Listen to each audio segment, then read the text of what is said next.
Hi, I'm Lynn Cornell, and welcome to Journey Through the Bible Verse by Verse. Grab your Bibles and follow along as we study through each book of the Bible, verse by verse and chapter by chapter. Now, I'm using the Holman Christian Standard Bible, so if you're reading from a different Bible translation, the read is different, but the message is the same.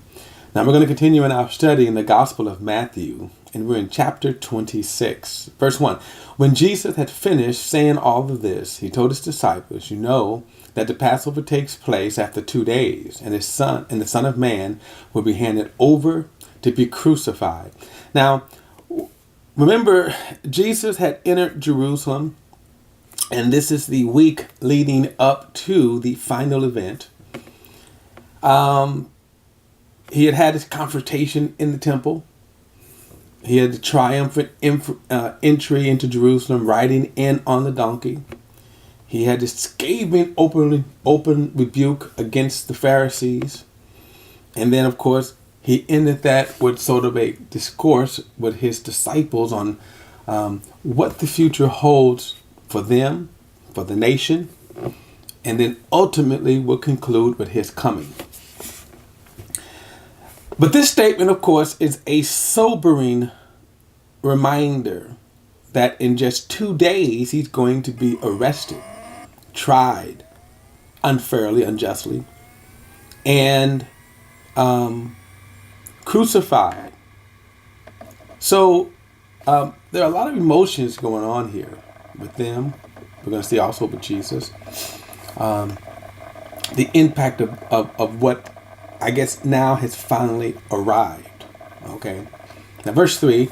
Then the chief priests and the elders of the people assembled in the palace of the high priest, who was called Caiaphas. And they conspired to arrest Jesus in a treacherous way and kill him. Not during the festival, they said, so there won't be rioting among the people. Now, this, of course, was a wise choice because the public is so unstable. Even today, it doesn't take much to spark a riot. So the Pharisees knew that. They didn't care about righteousness. They didn't care about justice. But they didn't want the people to turn against them. And then ultimately that would mean that the Roman government would turn against them. In other words, their job was to maintain order among the people. So that's their motivation. So they devised a plan. And by the way, this plan was by God's allowing it to happen because God's will for Jesus, which ultimately blesses them. But the ultimate thing here is that, so they devised a plan to arrest Jesus in absence of the people. In that way, and people are fickle, they're playing on how fickle the crowd can be. They cannot openly accuse Jesus because they have tried that before and have been humiliated. So now they're going to arrest Jesus in absence of the crowd. And they could do whatever they want. And then by the time they present Jesus to the crowd, they can fabricate whatever story they want. And you're going to see that this is going to work. Verse 6, while Jesus was at Bethany at the house of Simon, a man who had a serious skin disease, a woman approached him with an alabaster jar full of expensive fragrant oil. Now this would be Mary, the sister of Lazarus and Martha. She had poured it on his head, and as he was reclining at the table, when the disciples saw it, they were indignant. "Why this waste?" they asked. "This might have been sold for a great deal and given to the poor." Now, we know from other Gospels that this is Judas. And we know that he doesn't care about the poor. He was just really, in his mind, this could have been given to him. He could have sold it and pilfered from it. Now, what is, as Matthew is reporting this, what this reveals also is that many of the other disciples had the same sort of feelings. But Judas was the one who just voiced it. Verse 10, but Jesus, aware of this, said to them, "Why are you bothering this woman? She has done a noble thing for me. You always have the poor with you, but you don't always have me. By pouring this fragrant oil on my body, she has prepared me for burial. I assure you, whenever this gospel is proclaimed in the whole world, what this woman has done will also be told as a memorial for her. Now, one interesting thing about this, and it's kind of a sidebar thing, notice the term "in the whole world," and remember we defined that term "world." That it wasn't just in a geographical perspective or a generational perspective, but the entirety, the multiple generations, the multiple years in which man would be on this earth. So the entire world.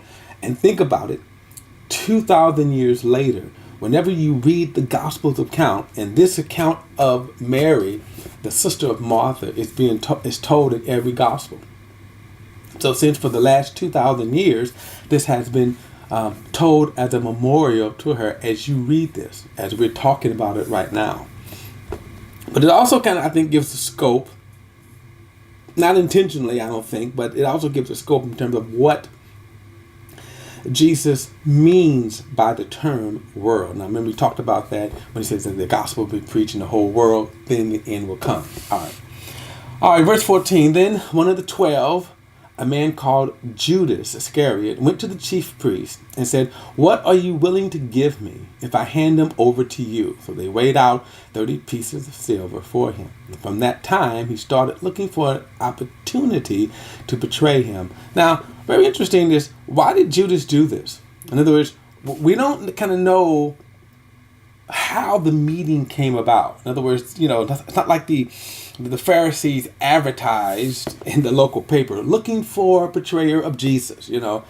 How would he know that? Now, what's interesting is that what we see is that Judas, of his own accord, went to the high priest, which means he knew how evil they were, which revealed the evilness in his heart. And thus he gets a cash payment up front to betray his friend, his Lord, and the Messiah. And remember what Jesus said about that it would be better if he was not born than to perform this. Now, so keep this in mind, that this deed is already done. Judas is paid, has been paid for the betrayal. Now watch this. So verse 17, on the first day of unleavened bread, the disciples came to Jesus and asked, "Where do you want us to prepare the Passover so you may eat it?" "Go into a city, into a certain man," he said, "and tell him, the teacher says, my time is near. I am celebrating the Passover at your place with my disciples." So the disciples did as Jesus had directed them and prepared the Passover. When the evening came, he was reclining at the table with the 12, and while they were eating, he said, "I assure you, one of you will betray me." Deeply distressed, each one began to say to him, "Surely not I, Lord." He replied, "The one who dips his hand with me in the bowl, he will betray me. The Son of Man will go just as it is written about him, but woe to that man by whom the Son of Man is betrayed. It would have been better for that man if he had not been born." Then Judas, his betrayer, replied, "Surely not I, Rabbi." Now remember, right now Judas has already have his payment of 30 pieces of silver. And really, in respect, he's already the betrayer. So to look in Jesus' face, and in some respects, you can see that Jesus is sort of giving him this way out. You don't have to do this. But the hardness and the sinfulness of man, think about this, the goodness, the love, the grace that Judas came to know in Jesus' face, he's going to betray him.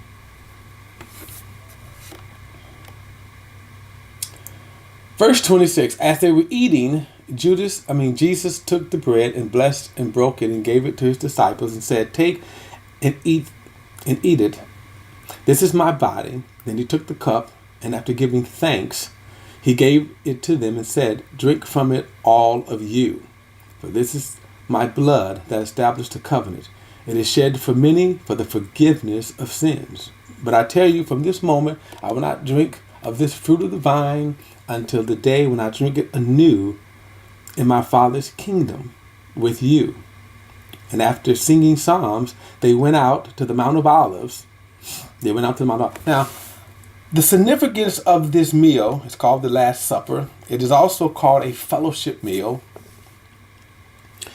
Later in the early Christian church, in the early Christian tradition, this would also become a combination of a love feast and the Lord's Supper.